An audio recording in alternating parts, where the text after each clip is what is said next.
Mari kita bersama memohon pertolongan Tuhan bagi pelayanan firman. Mari kita bersama berdoa.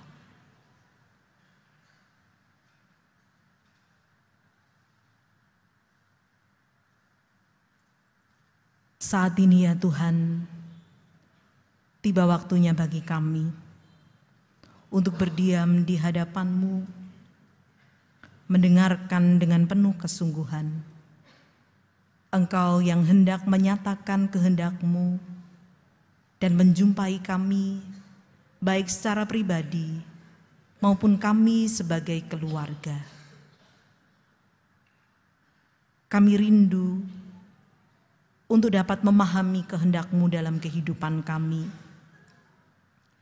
dan rindu mengalami pertolongan dari kuasa Roh Kudus yang memampukan kami untuk dapat melakukan, menghidupkan firman Tuhan itu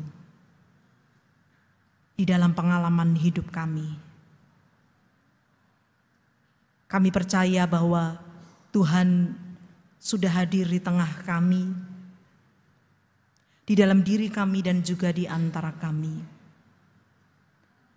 Tuhan juga yang akan memperlengkapi hamba-Mu yang terbatas untuk menyampaikan dan menyatakan kehendak-Mu atas kami semua. Mari Tuhan, berbicaralah dan nyatakan isi hati-Mu. Kami siap mendengarkan, kami siap diteguhkan, kami siap diubah dan dibaharui. Kami berdoa di dalam nama Allah Bapa, Anak dan Roh Kudus. Amin.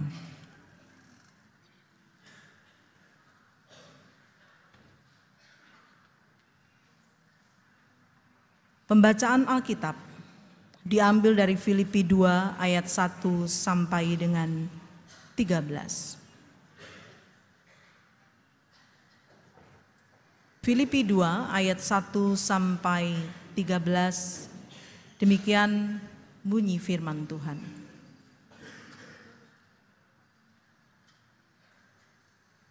Jadi karena dalam Kristus ada nasihat, ada penghiburan kasih, ada persekutuan roh, ada kasih mesra dan belas kasihan. Karena itu sempurnakanlah sukacitaku dengan ini.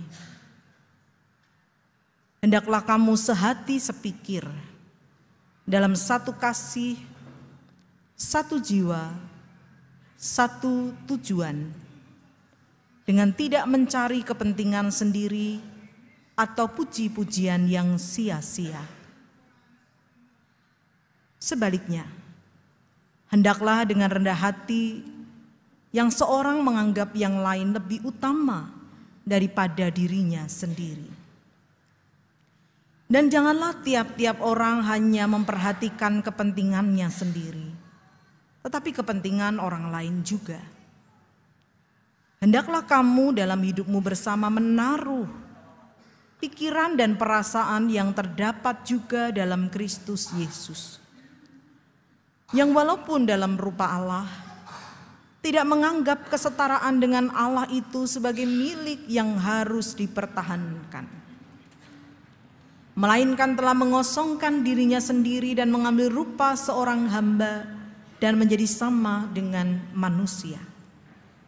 Dan dalam keadaan sebagai manusia, ia telah merendahkan dirinya dan taat sampai mati, bahkan sampai mati di kayu salib.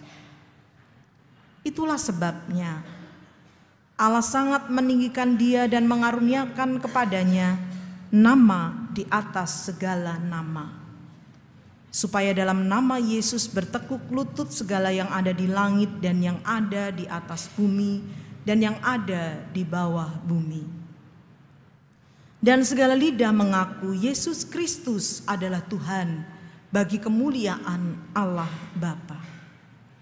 Hai saudara-saudaraku yang kekasih, kamu senantiasa taat. Karena itu tetaplah kerjakan keselamatanmu dengan takut dan gentar, bukan saja seperti waktu aku masih hadir, tetapi terlebih pula sekarang waktu aku tidak hadir. Karena Allah lah yang mengerjakan di dalam kamu baik kemauan maupun pekerjaan menurut kerelaannya. Demikianlah pembacaan firman Tuhan.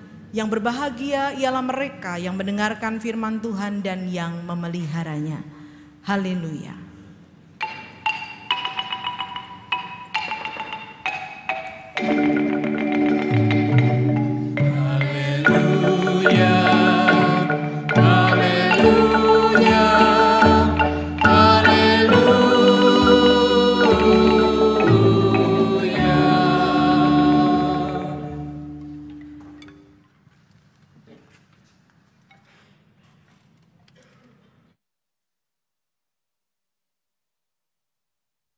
Umat yang dikasihi Tuhan, kita bersyukur bahwa tahun ini kita kembali diizinkan untuk merayakan bulan keluarga. Bulan Oktober dipilih sebagai bulan yang dirayakan sebagai bulan keluarga. Dan pada tahun ini kita diajak melalui tema besar untuk membangun kebiasaan positif, dan pada minggu ini kita merenungkan tema keluarga yang meneladan Kristus. Kita mengenal nama Fransiskus Assisi yang antara lain kita kenal lewat sebuah doa yang indah yang berbicara tentang kerinduan sebagai pembawa damai. Doa Fransiskus Assisi ini juga kerap dinyanyikan oleh paduan suara dan diaransemen dengan sangat indah. Kalimat-kalimat doa di dalamnya sangat menyentuh dan menggambarkan teladan Assisi ini tentang bagaimana dia sangat menghayati kehidupan yang mengasihi Tuhan, yang dinampakkan dalam kasih kepada sesama, yang sesungguhnya dia hayati juga kasih kepada ciptaan.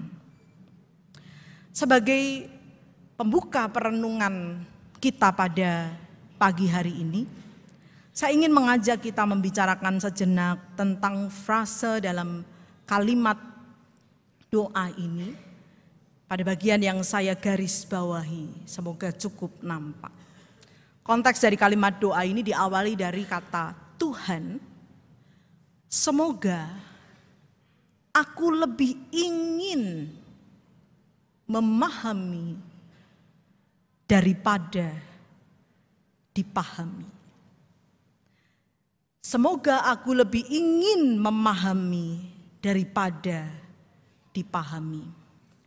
Kalimat doa ini bagi saya cukup menggelitik.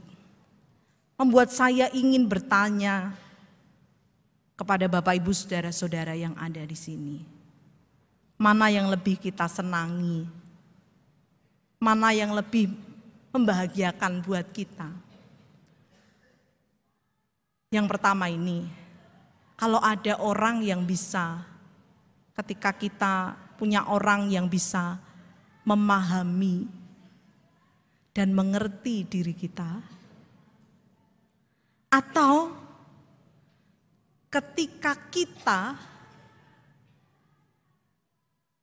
diminta mengerti dan memahami orang lain. Pilih yang mana?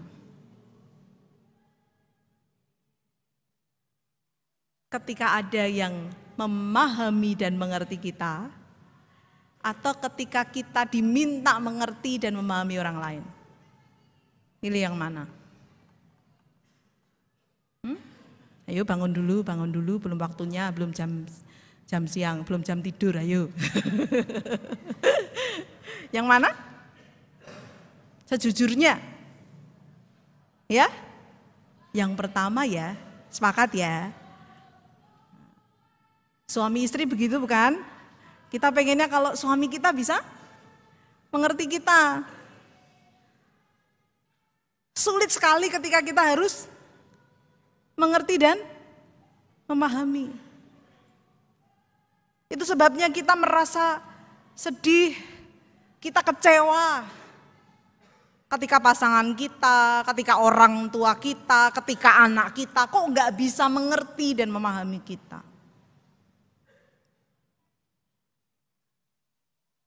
Dan kita harus mengakui kita ini kerap gagal untuk memposisikan diri kita pada diri sesama kita. Kita kerap tidak bisa sungguh-sungguh berempati atas pergumulan orang lain, atas penderitaan, atas situasi yang sedang dialami sesama kita. Sebenarnya adalah hal yang normal. Ketika kita semua itu memang punya kebutuhan untuk dipahami dan dimengerti, keinginan, harapannya, ini normal. Kita semua punya kebutuhan ini. Sampai pada batas tertentu, ini sesuatu yang normal. Yang tidak normal adalah ketika kita terus-menerus ingin dimengerti, ingin dipahami,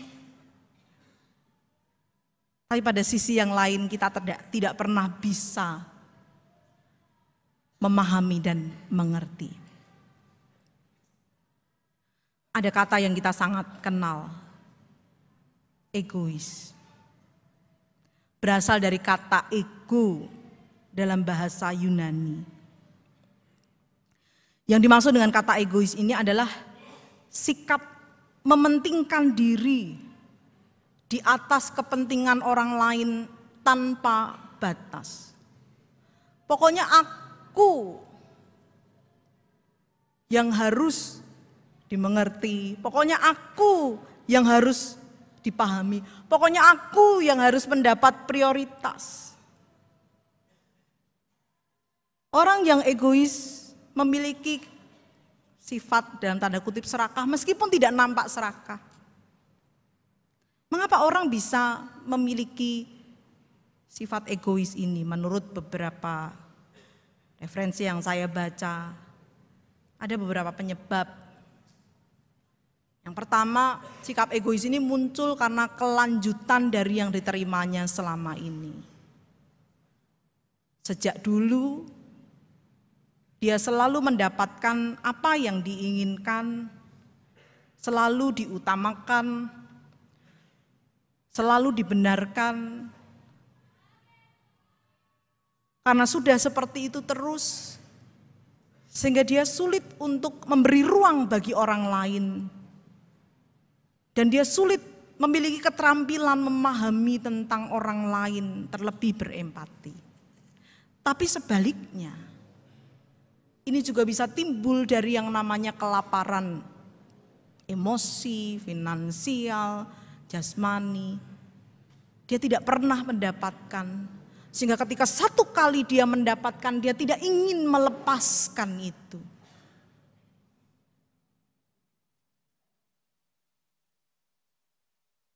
Dalam surat Filipi, ketika kita melihat situasi yang sedang terjadi di sana sehingga Rasul Paulus bersurat.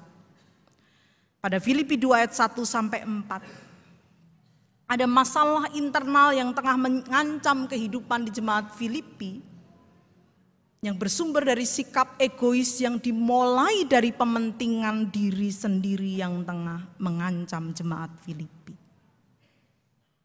Jemaat itu masih bersatu, tidak terpecah, tapi ada ancaman perpecahan. Karena ada virus pementingan diri sendiri yang membuat mereka egois, berfokus pada diri sendiri. Akibatnya yang terjadi adalah situasi menjadi sangat tidak harmonis di tengah jemaat. Mereka nggak peduli satu sama lain. Masing-masing mengusung harga diri dan meninggikan dirinya. Masing-masing ingin menjadi yang utama dan berambisi menonjolkan kehebatannya Dan tidak ada ruang dalam hati mereka bagi sesamanya, bagi saudaranya di tengah persekutuan. Mengapa di jemaat Filipi tiba-tiba terjadi hal ini? Jadi mereka terpengaruh dengan budaya masyarakat Filipi. Kota Filipi ini kerap disebut sebagai Roma kecil. Mengapa? Karena struktur masyarakatnya, pemerintahan dan kebiasaan-kebiasaannya mirip dengan kota Roma.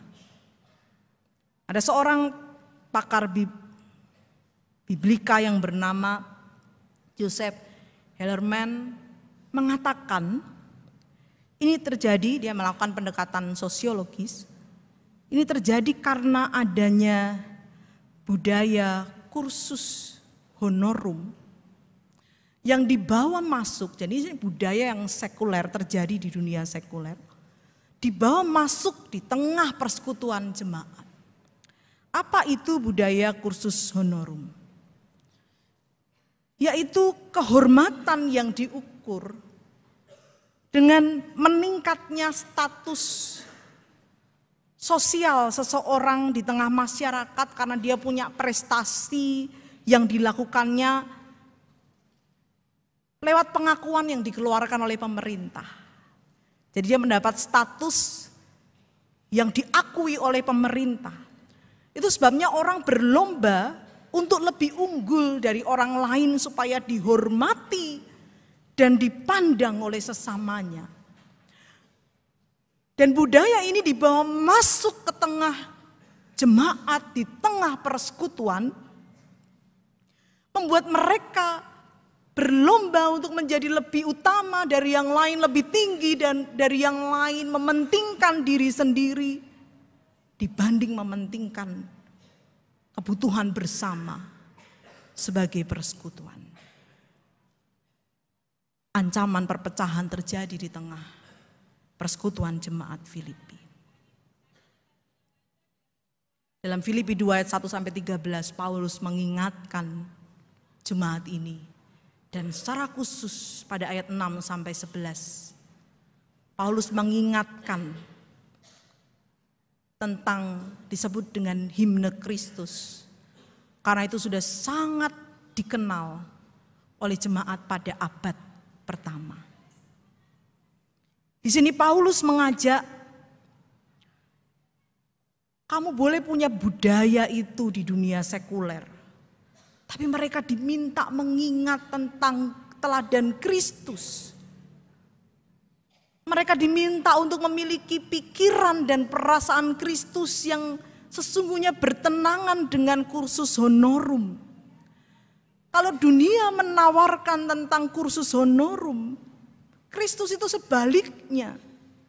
Yaitu yang ditunjukkan Kristus adalah kursus pudorum disebut oleh Paulus. Apa itu? Paulus menyebutkan bahwa Kristus yang setara dengan Allah, yang adalah Allah, status tertinggi itu, dia mengosongkan dirinya, disebut dengan kenosis. Dan dia memilih mengambil rupa seorang hamba menjadi manusia, ini sudah turun statusnya. Lalu kemudian dia bersedia mengambil status yang paling hina, yakni kematian di kayu salib. Itu adalah status yang paling hina.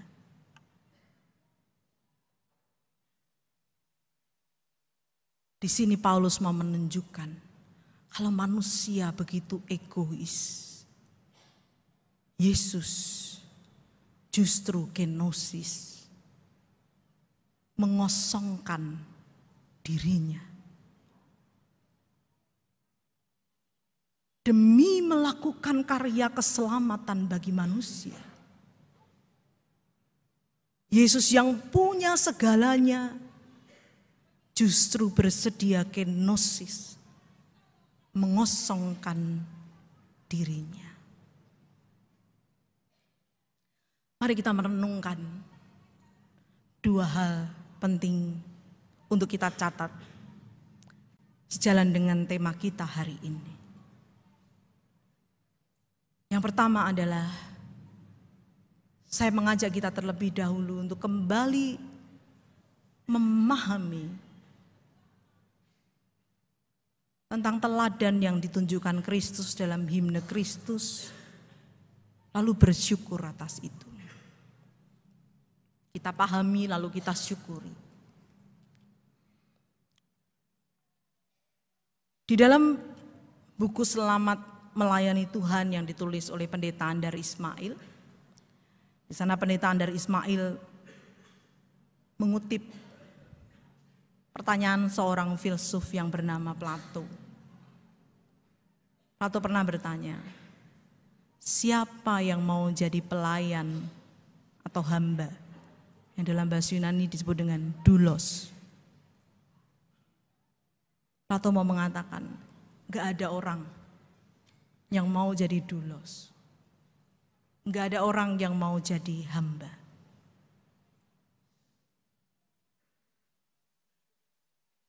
Tapi dalam himne Kristus hari ini, kita melihat satu hal yang menakjubkan. Sekali lagi, kita perhatikan baik-baik bahwa Kristus yang adalah Allah, yang setara dengan Allah, turun mengambil rupa sebagai doulos dan menjadi manusia. Sama dengan kita. Tapi tidak hanya itu. Dia lebih hina lagi menempuh jalan dengan kematian di kayu salib sebagai ketaatan dalam melaksanakan karya keselamatan. Yesus sungguh-sungguh mengosongkan dirinya dari yang punya segala-galanya. Dia meninggalkan semua itu, betul-betul menjadi manusia dan bahkan memiliki status yang paling hina. Untuk apa?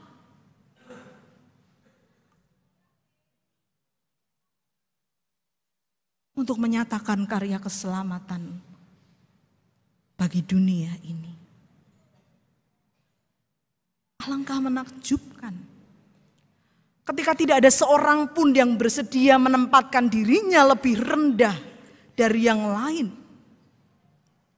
Dia yang maha tinggi lebih dulu menunjukkan kebesaran kerendahan hati dan kesediaannya mengambil rupa seorang hamba menjadi sama dengan manusia, bahkan menjadi hina dalam kematiannya di kayu salib. Apa dampaknya bagi kita?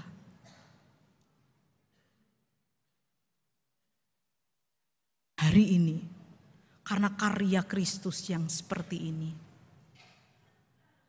Kristus yang melakukan kenosis dan tidak egois, telah memungkinkan kita semua tanpa terkecuali menerima kasih karunia dan dilayakkan merayakan perjamuan kudus bagi yang sudah dibaptis atau mengaku percaya.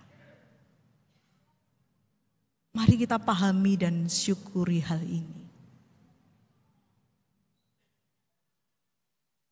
Dahulu kala dalam penghayatan Gereja Kristen Indonesia, tidak semua orang yang sudah dibaptis dan mengaku percaya layak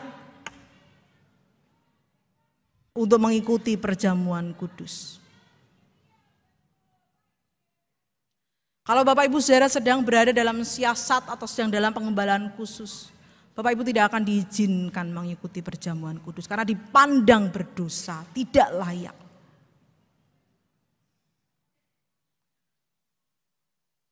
Dalam amandemen tata gereja dan tata laksana GKI yang sudah disahkan pada bulan Desember 2022 pada persidangan Majelis Sinode dan mulai diberlakukan pada HUT GKI bulan Agustus 2023 yang lalu. Semua orang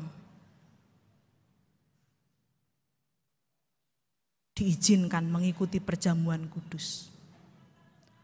Asal dia sudah sungguh-sungguh meneliti dirinya di hadapan Tuhan. Mempersiapkan dirinya di hadapan Tuhan, dia sudah dibaptis dan mengaku percaya. Dan berjumpa dengan kasih Allah yang menakjubkan ini. Semuanya dilayakkan untuk menerima perjamuan kudus. Siapa kita? Sehingga hari ini kita semua boleh makan dan minum, merayakan karya Tuhan yang dapat kita terima dengan dia melakukan kenosis, mengosongkan dirinya, memberikan kasihnya bagi saudara dan saya. Kita pahami ini dengan baik, kita rayakan, kita syukuri dengan hati yang penuh sukacita. Itu yang pertama. Yang kedua, kalau kita melihat Allah yang seperti ini, Kristus yang seperti ini, kita paham seperti apa Tuhan kita, maka pada yang kedua yang harus kita bersama-sama catat adalah kita perlu belajar terus memahami siapa diri kita di hadapan Tuhan.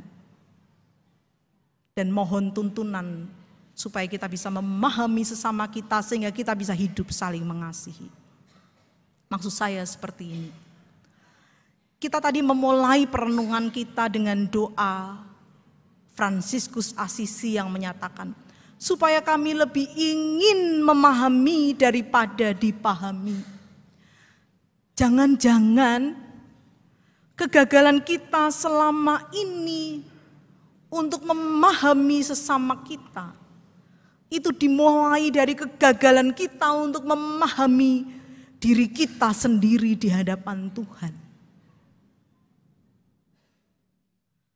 Kita tidak cukup memahami siapa diri kita di hadapan Tuhan seperti jemaat di Filipi. Budaya kursus honorum telah membuat mereka mengejar kepentingan diri, mengabaikan kasih dan kepedulian, dan mengancam kesatuan jemaat. Mereka mengutamakan diri daripada mengutamakan Tuhan. Mereka melupakan dan tidak memahami siapa diri mereka di hadapan Tuhan. Mereka lupa siapa Tuhan dan siapa diri mereka. Mereka telah mengangkat diri mereka lebih unggul dari sesama. Mereka telah mengangkat diri mereka sebagai Tuhan atas sesama.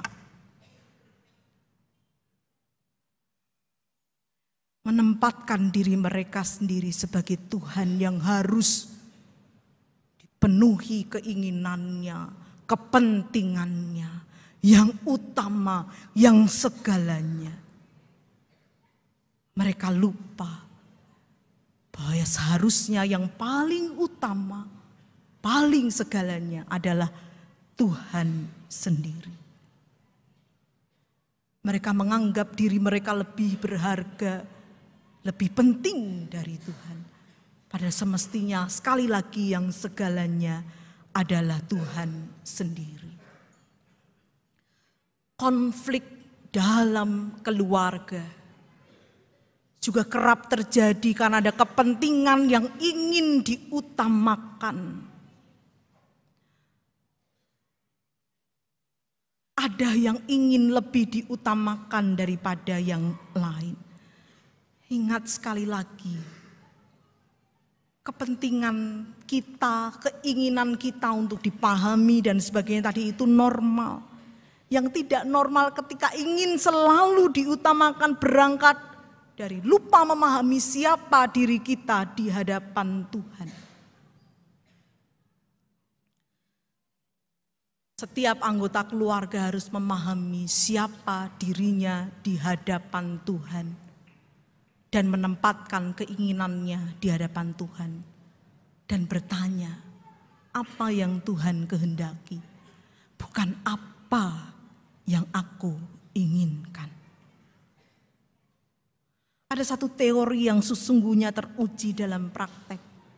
Semakin dekat suami istri dan juga anak-anak sesungguhnya, dengan Tuhan, maka mereka juga akan semakin dekat nampak dalam segitiga ini. Ketika suami istri dan anak-anak semakin dekat dengan Tuhan bersama-sama, mereka jaraknya juga akan semakin dekat. Tapi kalau mereka semakin jauh, ya mereka akan semakin jauh jaraknya.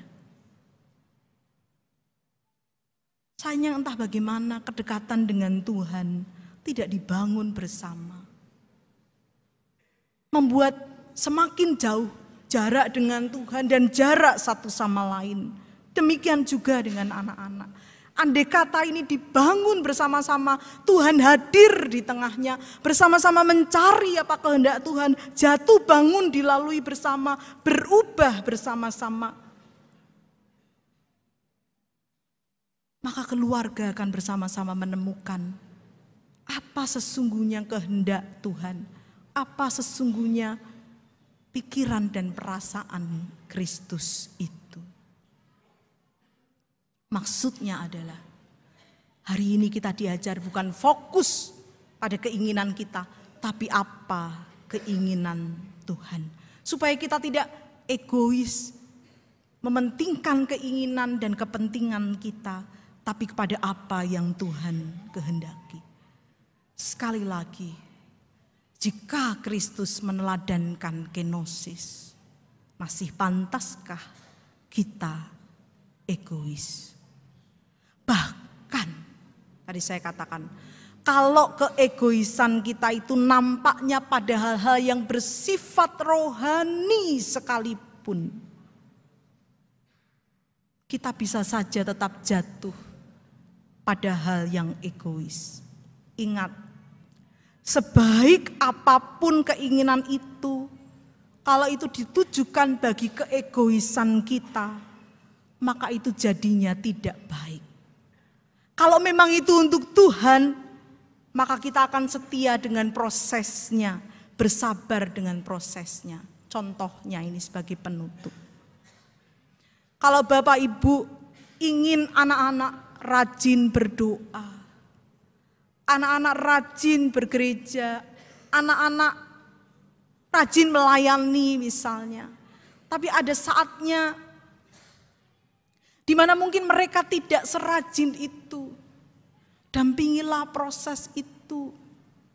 Bukan dengan kemarahan, tapi dengan kasih.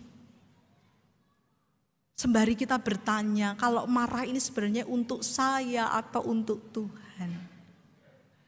Ada satu kalimat bijak mengatakan, ketika engkau memahami betapa sulitnya mengubah diri sendiri, maka engkau akan mengerti betapa sulitnya mengubah orang lain.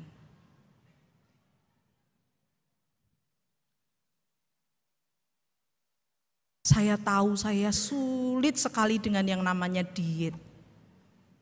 Cheating itu kadang-kala godaannya berat, betul enggak ibu-ibu? Olahraga pengennya disiplin, tapi kadang-kala males. Mau mengubah diri ke arah yang baik pun jatuh bangun.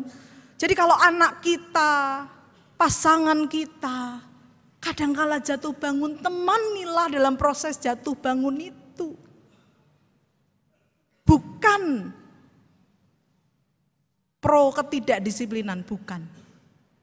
Kita bicara tentang memohon Tuhan menuntun kita dalam hikmat-Nya. Sehingga yang kita lakukan itu sungguh dalam ketulusan untuk memahami bukan menghakimi. Untuk membangun bukan meruntuhkan.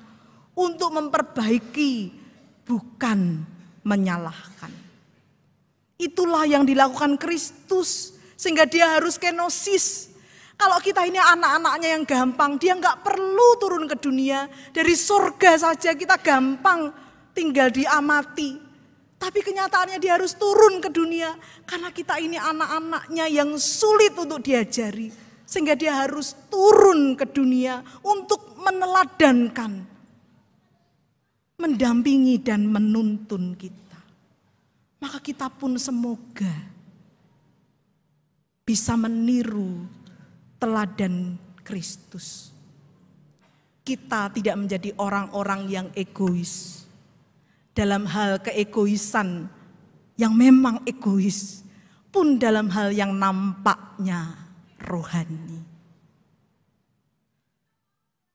Kita belajar memahami keluarga kita. Kita belajar saling memahami satu sama lain. Sehingga kasih Kristus itu hadir di tengah keluarga kita. Kiranya kita mampu untuk menghidupkan firman Tuhan hari ini. Selamat memahami dan bersyukur atas teladan yang ditunjukkan Kristus dalam himne Kristus. Dan selamat memahami siapa diri kita di hadapan Tuhan. Dan mohon tuntunan untuk memahami sesama kita.